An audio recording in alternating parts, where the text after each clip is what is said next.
For the U.S. Senate race, there are 5 candidates running. The entire approved Montana slate was almost going to be brought to you by citizens' impeachment, as they have endorsed Alani Bankhead running for the U.S. Senate seat.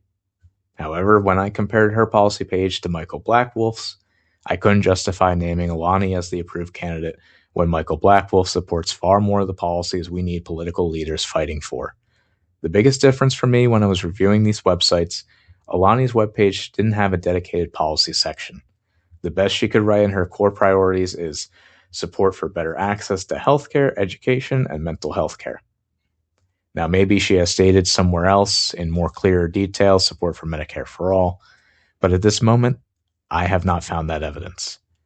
Comparing that now with the secular lefty approved candidate, Michael Blackwolf, when reviewing his policy page, here is his statement on healthcare.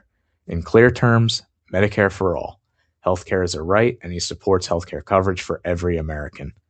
Then, if you want to read more, he gives you that option. You scroll down, he gives you his stance on ending Citizens United, supporting tribal sovereignty, and protecting their food sovereignty.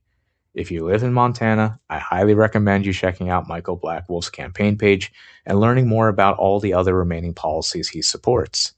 This is a public servant who will need your vote on June 2nd to win the primary. When looking at the previous general election results, in 2024, the Republican defeated the Democratic incumbent by about 7 points, 45,000 votes. While disappointing the Democrat lost, it at least shows Montana is willing to elect a Democrat. His record, though, is kind of mixed. Not great, but better than the Republican who won. In 2020, it was the battle of the Steves. Republican incumbent Steve, who is running for re-election now, won with 55% of the vote, while Democratic Steve only earned the remaining 45%. If the U.S. Senate race is between 2 people again, that will give the Democrat the best chance of defeating this MAGA fascist.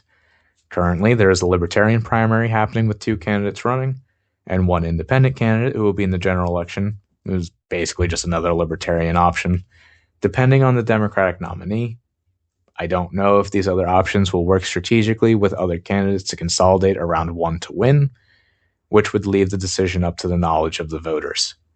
Out of the 5 Democratic candidates, Michael Blackwolf has the best policy page and a record of leadership and community engagement. On June 2nd, if the voters of Montana want a senator who will be a public servant working to improve your lives, support and vote for Michael Blackwolf.